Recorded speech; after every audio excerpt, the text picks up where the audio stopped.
Dear student of class 7th, आज हम हमारा न्यू चैप्टर स्टार्ट करेंगे जिसका नाम है नेचुरल डिजास्टर्स। नेचुरल डिजास्टर का मतलब क्या होता है, क्या नेचुरल डिजास्टर्स होते हैं, किस किस टाइप के नेचुरल डिजास्टर्स हैं, आज हम इसका इंट्रोडक्शन पढ़ेंगे। इंट्रोडक्शन के साथ साथ हम विंड के भी कुछ चीजें पढ़ेंगे, विंड से कैसे डिजास्टर हो सकता है। हमारे चैप्टर का नाम है नेचुरल डिजास्टर, ये चैप्टर नंबर 12। हम बुक वाइज इसको रीड करेंगे, बुक से अच्छे समझेंगे कि एक वर्ड का मतलब, और लाइन बाय लाइन इसको अच्छे से देखेंगे। Introduction.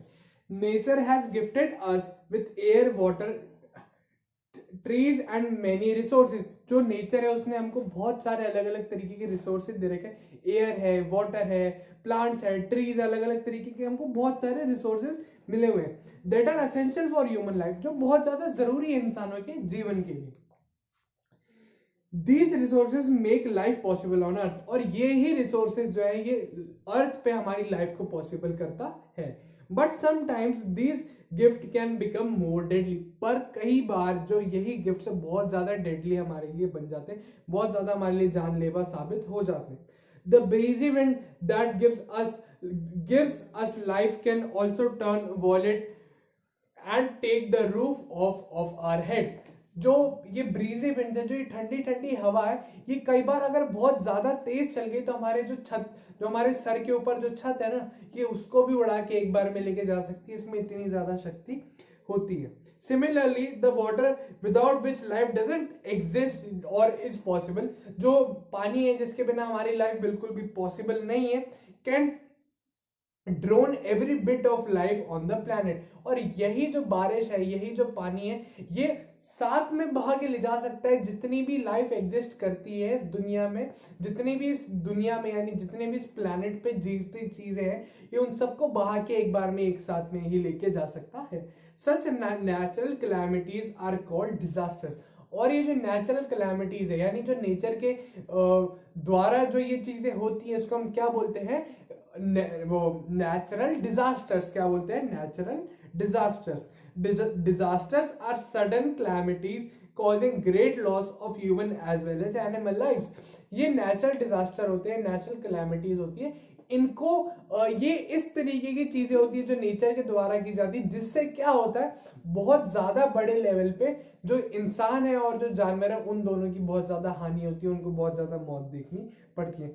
They cause havoc in the ecosystem and result into the huge economic crisis। ये एक तरीके का बहुत ज्यादा डाउनफॉल क्रिएट कर देते हैं, जिसमें जाने भी बहुत ज्यादा चली जाती है, लोगों की घर भी उड़ जाते हैं, और बहुत ज्यादा कमर्शियल लॉस भी हो जाता है, बहुत ज्यादा इकोनॉमिकल लॉस भी हो जाता है। आपने कई बार देखा होगा जहां पे भी बाढ़ आ जाती है वहां पे रिलीफ फंड्स चलाए जाते हैं, पूरे देश से लोग उसमें डोनेट करते हैं। क्यों? क्योंकि वहां पे बहुत पैसे की भी बहुत हानि होती है, जान की भी बहुत हानि होती है। इस तरीके के डिजास्टर्स दोनों तरीके के नुकसान बहुत ज्यादा देते हैं।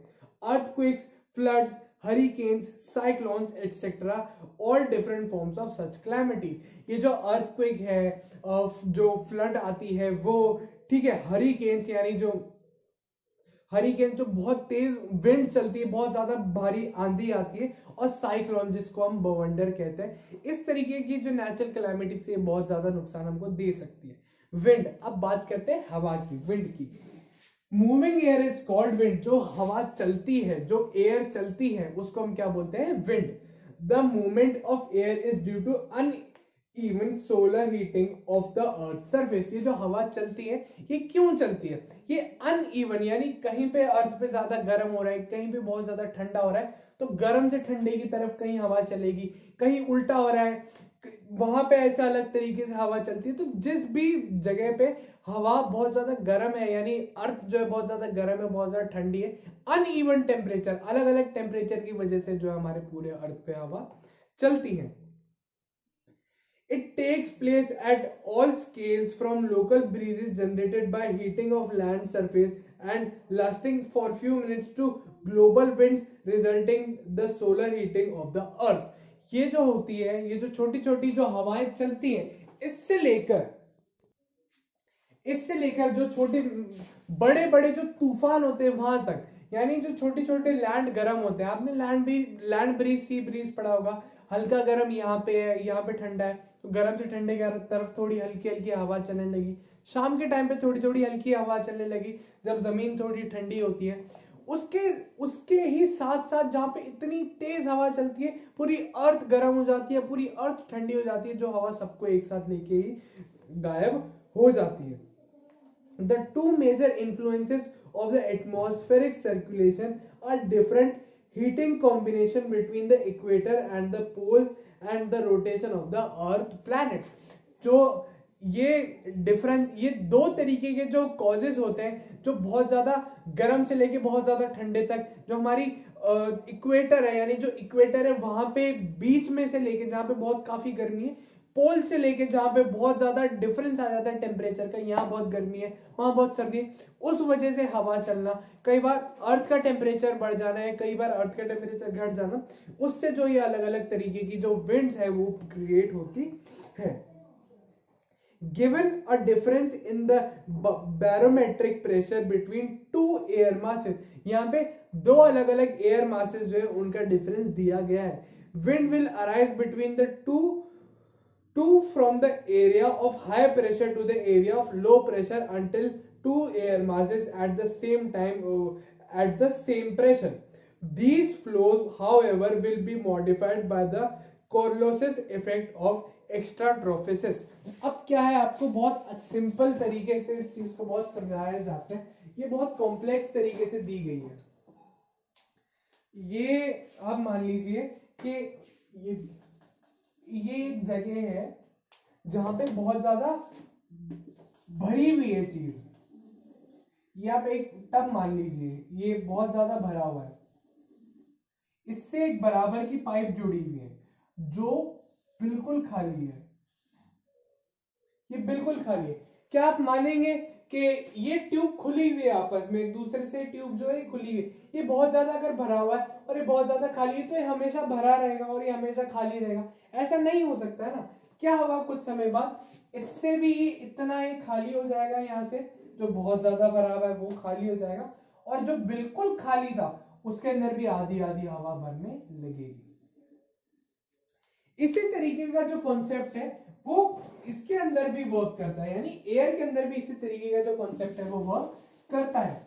जब एक जगह पे बहुत ज्यादा हवा भरी हुई है, हवा भरी हुई को हम सीधे ऐसे नहीं कह सकते, हम बोलते हैं एयर प्रेशर बहुत ज्यादा है, वहां पे बहुत ज्यादा डेंसिटी से हवा है, बहुत भारी हवा है, और एक जगह जहां पे बहुत हवा कम है, तो क्या करते हैं, उस भारी जगह से हवा उतनी देर तक वहां तक चलती जाती है हल्की जगह पे, जब तक दोनों जगह पे बराबर नहीं हो जाए। इसको हम क्या बोलते हैं, इसको हम, ये जो पूरी प्रोसेस होती है इसको हमने एक फिक्स नाम दे रखा है, उस प्रोसेस को हम बैरोमेट्रिक प्रेशर बोलते हैं। यानी एक बस ये छोटी सी प्रोसेस है जहां पे बहुत ज्यादा डेंसिटी है हवा की, वहां से हवा खाली होती है, वहां से हवा फ्लो होती है, और जहां पे बिल्कुल खाली वहां पे जाके बराबर हो जाएगी। जब तक बराबर नहीं होता वो हवा जो है वो लगातार चलती रहती है।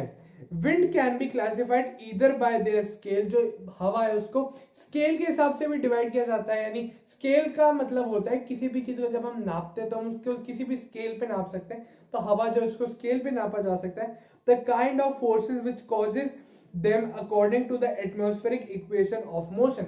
ये इनको तब बांटा जा सकता है कि कितनी गति से हवा चल रही है, क्या मोशन में चल रही है, किस वजह से चल रही है, कि अर्थ का टेम्परेचर कम ज्यादा होने से हो रहा है, या फिर एक भारी जगह की प्रेशर की हवा से एक खाली जगह की प्रेशर पे हवा जा रही है उससे हो रहा है, या फिर इक्वेटर से लेके पोल्स तक की जो हवा चल रही है उससे हो रहा है।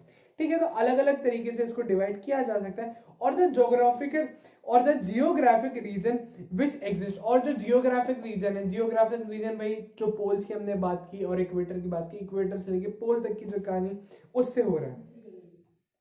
There are upper level winds, कुछ अपर लेवल विंड्स होती हैं सच एज जेट स्ट्रीम्स, जो अपर लेवल विंड्स होती है, बहुत जेट स्ट्रीम कहा जाता है। जेट स्ट्रीम यानी आप समझ रहे होंगे जेट कितनी तेज चलता है, तो जेट स्ट्रीम जो बहुत तेज हवा चलती है। Mesoscale winds are those which act in local scale such as gust fronts, जो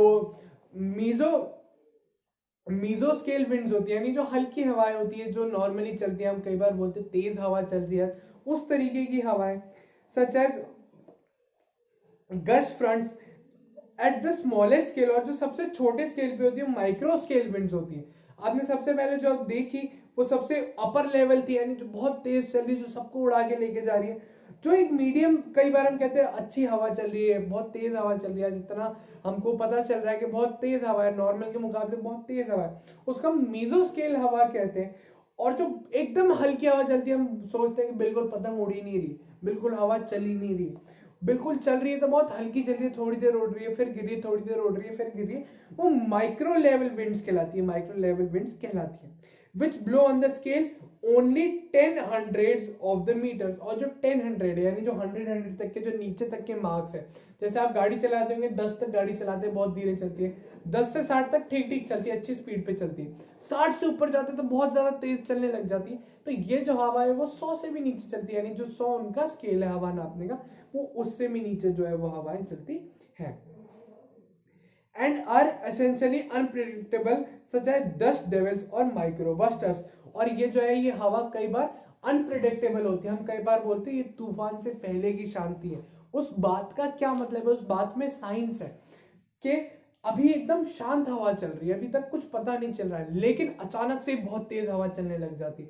इसको हम कई बार माइक्रो बर्स्ट भी कहते हैं, माइक्रो बर्स्ट, यानी कई बार पहले हल्की हवा चल रही है, बहुत ज्यादा तेज हवा चल जाना। ये चीजें अनप्रेडिक्टेबल होती है, इनको प्रिडिक्ट नहीं किया जा सकता। हम ये नहीं कह सकते बिल्कुल हल्की हवा चल रही तो एकदम मौसम शांत है, यही हल्की हवा बहुत ज्यादा तेज तूफान भी बन सकती है। आई होप आपको इंट्रोडक्शन और विंड अच्छे से समझ में आया होगा कि हमने इस चैप्टर के इंट्रोडक्शन में और विंड के बारे में जो चीजें पढ़ी है वो काफी अच्छे से आपको क्लियर हुई होंगी। आगे जो विंड के डिजास्टर है उसके बारे में हम पढ़ेंगे किसी नेक्स्ट वीडियो में। Thank you.